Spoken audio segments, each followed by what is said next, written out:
ये बुदूह का जो लफ्ज़ है ये इसी में, इसको बयान करने का क्या मकसद था? अब हमारे साथ चलने वाले जो लोग हैं ज़्यादातर सूरह कुरैश पे रियाज़त कर रहे हैं और 15 के नश की ज़कात अदा कर रहे हैं। ठीक है, कहते हैं कि सूरह कुरैश की रूहानियत और इस्म बुदूह की रूहानियत बिल्कुल एक जैसी है। सूरह कुरैश की 4 आयतें और इस्म बुदूह के 4 हुरूफ, ये समझ लें कि अगर यूं कहा जाए कि दोनों एक दूसरे का रिफ्लेक्शन है तो कोई बईद नहीं।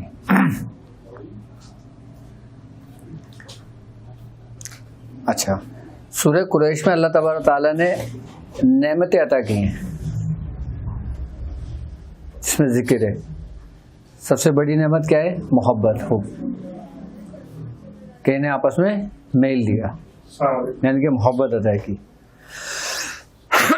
इस्म बुदूह के बे के बारे में ये है कि इस्म बुदूह का नश और इस्म सबसे ज़्यादा बुजुर्गों ने जो पढ़वाया है, जो पढ़ा है ना, वो हुब के लिए इस्तेमाल हुआ है। आप इसके जितने भी किताबों में अमलियात उठा के देख लें बुदूह के, इसमें अक्सरियत में हुब के अमल मिलेंगे आपको। अच्छा, इसके 4 हुरूफ हैं, बे, दाल, वाव और हलवे वाला हा, हलवे वाला है जो है। कहते हैं कि वो 4 हुरूफ हैं कि जो जुफ्त में है, और इन 4 हुरूफों ने तमाम रूहानियत को जोड़े रखा हुआ है आपस में।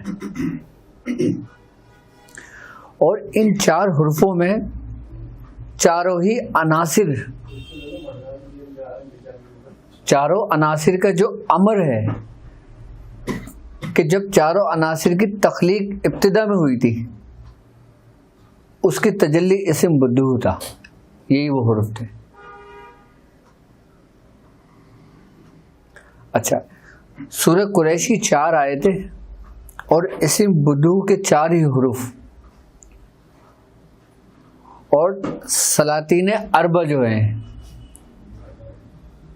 कि जो अब्दुल रहीम मशरिकी, अब्दुल करीम मगरिबी, अब्दुल रशीद शुमाली और अब्दुल जलील जुनूबी, ये जो चारों सिमतों के जो मुकर्रर करदा अल्लाह के नेक बंदे हैं कि जिस मकाम पे जब इनको ड्यूटी दी जाती है ना, उनको फिर इसका तसर्रुफ अता किया जाता है। अब इसी के महातेज जो होते हैं, जो रूहानियत है इसकी, इस्म बुदूह की, उसके बारे में कहते हैं कि जो सुर्ख जिन्नात है ना, जिसे हम मार्शल नार कहते हैं, मार्शल बात कहते हैं, मार्शल मा कहते हैं और मार्शल 3 कहते हैं। समझ में आई है? जैसे अब मैं इसको ऐसे समझाता हूँ।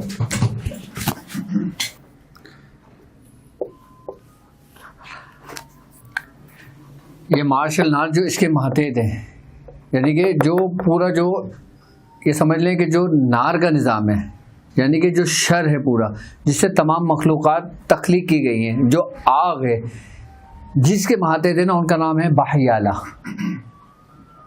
ये जब चारों अनासिर की आप तस्खीर का अमल करते हो ना, तो उसमें इन नामों की ज़रूरत पड़ती है, क्योंकि आप इन नामों से मदद ली जाती है, इनकी तस्खीर की जाती है, तो फिर तस्खीर खलाइक होती है, तस्खीर अनासिर होती है। तस्खीर अनासिर डायरेक्ट नहीं होती, तस्खीर किसकी होती है? जिसके माते दिए तमाम ड्यूटियाँ होती हैं।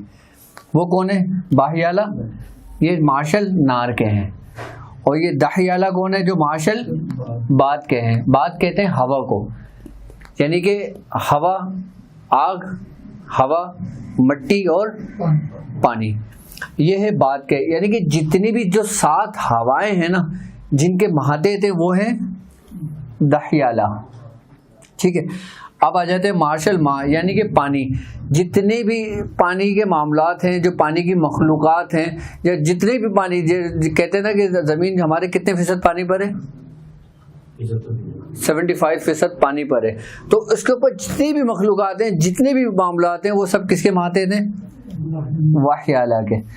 अब ये आ जाता है 3 कहते हैं ज़मीन को।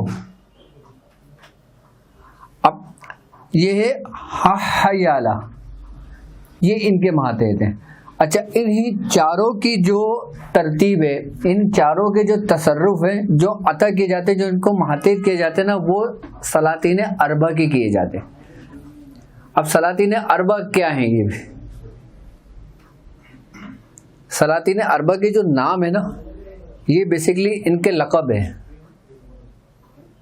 यानी कि ये एक मर्तबा है, एक मकाम है, जिस मकाम पे आप पहुंचते हो ना, आपका ज़ाहिरी नाम कुछ भी है, लेकिन रूहानियत की दुनिया में आप जब पहचाने जाएंगे ना, तो किस नाम से पहचाने जाएंगे? उस नाम से जिस मकाम मर्तबा पे आपको ड्यूटी लगाई। जैसे आपकी मशरिक में अगर ड्यूटी लगी है तो उनका नाम क्या है? शेख अब्दुल रहीम मशरिकी। तो उन बुजुर्ग का जो लक़ब, जो नाम होगा ना, वो असल नाम जो पोशीदा हो वो बिल्कुल पोशीदा रहेगा, वो कभी भी जाहिर नहीं होगा। लेकिन उनकी रूहानियत की दुनिया में जो ड्यूटी होगी ना, वो अब्दुल रहीम के नाम से लोग उनको पहचानेंगे। इसी तरीके से अगर मगरिब में कोई मुंतकिल होती है ड्यूटी, तो फिर वो अब्दुल करीम मगरिबी होंगे। फिर अगर शुमाल में होती है तो शेख अब्दुल रशीद शुमाली होंगे। अगर जुनूब में होती है तो शेख अब्दुल जलील जुनूबी होती है। इसी बुदू की जो रूहानियत है ना, वो समझ लें कि कुंजी है, चाबी है किसी भी अमल की रूहानियत को खोलने के लिए। क्योंकि जो चीज़ अमर होती है ना, जो रब का हुक्म होता है, जो कुन फयकुन होता है, वो फौरी होने वाला होता है। और जब हम रब के हुक्म की तकमील करते हैं, जब हम उसके वसीले से मांगते हैं, हम जब उसकी तजल्ली का वास्ता देते हैं, तो ये चीज़ हम पर जल्दी असरअंदाज होती है। ये चीज़ हम पर जल्दी असरअंदाज होती है। आपने देखा होगा ना कि हम जब किसी को याद करते हैं, और जब हम उसके मगन में रहें, उसकी तकरार में रहें, तो हमारे दिमाग के बनने वाले जो न्यूरॉन्स, जो कनेक्शन है, वो उस जैसा हैवला तैयार करने शुरू कर देते हैं।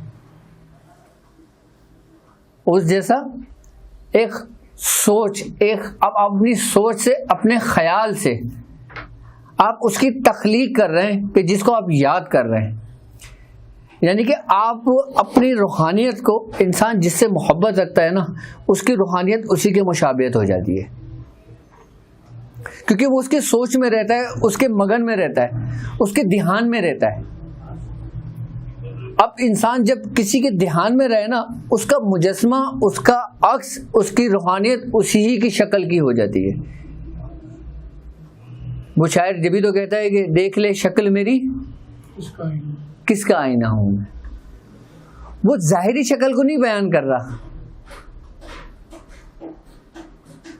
वो जाहिरी शक्ल की बात नहीं कर रहा। शक्ल वो होती है जो तख्लीक होती है, जो बनती है। यानी कि उसने अपनी रूहानियत ही को जो जगाना है ना, वो किसकी शक्ल पे करना है? अपने शेख की। हम जिसका जैसा गुमान रखते हैं, हम जैसा सोचते हैं, वैसे हमारे साथ मामला होते हैं या नहीं होते? क्यों होते हैं? क्योंकि हमने अपनी पूरी फोर्स उसके ऊपर लगाई है, हमने अपना पूरा ध्यान उसके ऊपर लगाया है, हमारे अंदर कनेक्शन वैसे बन रहे हैं, हमारे साथ मामला फिर वैसे ही होने शुरू हो जाएंगे। और इसकी इंतहा ये होती है कि जब इंसान किसी के गुमान में रहता है, इंसान किसी के ख्याल में रहता है ना, तो हूबहू जिसके ख्याल में है, जिसके गुमान में है, उसके जो मामलात होंगे ना, उसका अक्स मुरीद के ऊपर पड़ने लगता है। उसका अक्स उसके मुरीद पर पड़ने लगता है, जिसको हम कहते हैं कि मुशाहिदा हकीकी है। असल रियाजत उसके शेख की है कि जिसके हिस्से में से आपको हिस्सा मिल रहा है, उसके हिस्से में से आपको हिस्सा मिल रहा है। अब इस्म बुदू जो है, अब इस्म बुदू एक ऐसा अमल है कि अक्सरियत बुजुर्गों ने इसको अपनी जुबान से विर्द इसका लाजमी अदा किया है।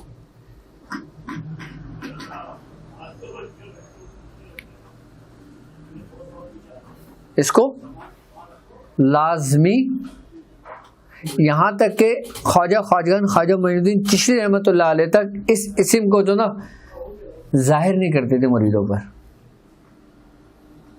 ये तारीख कहती है कि ये आप ख्वाजा मोइनुद्दीन चिश्ती रहमतुल्लाह अलैह के कल्ब मुबारक का ज़र्फ था। ये उस कल्ब की बिसात थी कि जिसने इस तजल्ली को बर्दाश्त किया था, और उसके बाद ये लफ्ज़ आम हुआ था, वरना उससे पहले ये बिल्कुल महफूज और पोशीदा था। अहले चिश्त का कहते हैं कि ये इसमें आज़म में से है। ये किसके? अच्छा, बाज़ लोगों का ये गुमान, ये ख्याल है कि अगर इस इस्म को गलत तरीके से पढ़ा जाए तो ये बर्बादी ले आता है। ये जिस तरह आबाद करता है उसी तरीके से इंसान को बर्बाद कर देता है, जबकि ऐसा नहीं है। अब 4 हरूफ हैं। अब 4 हरूफ को आप मुख्तलिफ तरीकों से पढ़ो। अब किसी की जुबान बंगाली है, अब बंगाली में जब पढ़ेगा उसका तलफ़ुज़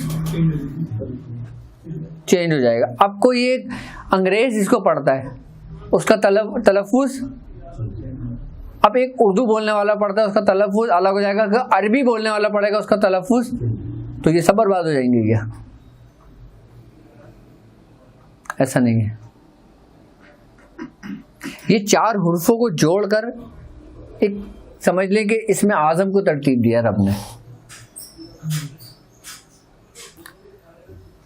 अच्छा, इस्म बुदू का जो अमल होता है ना, ये दिन का नहीं होता, ये दिन में नहीं किया जाता। ना दिन में ये पढ़ा जाता है, ना दिन में ये लिखा जाता है। बुदू का जो अमल है ना, ये है ही रात का अमल। यानी कि सूरज गुरूब होने के बाद से लेके सूरज तुलू होने तक किसी भी वक्त पढ़ लो आप इसको, किसी भी वक्त इसकी ज़कात आप अदा कर लो आसानी के साथ। किसकी? इस्म बुदू की।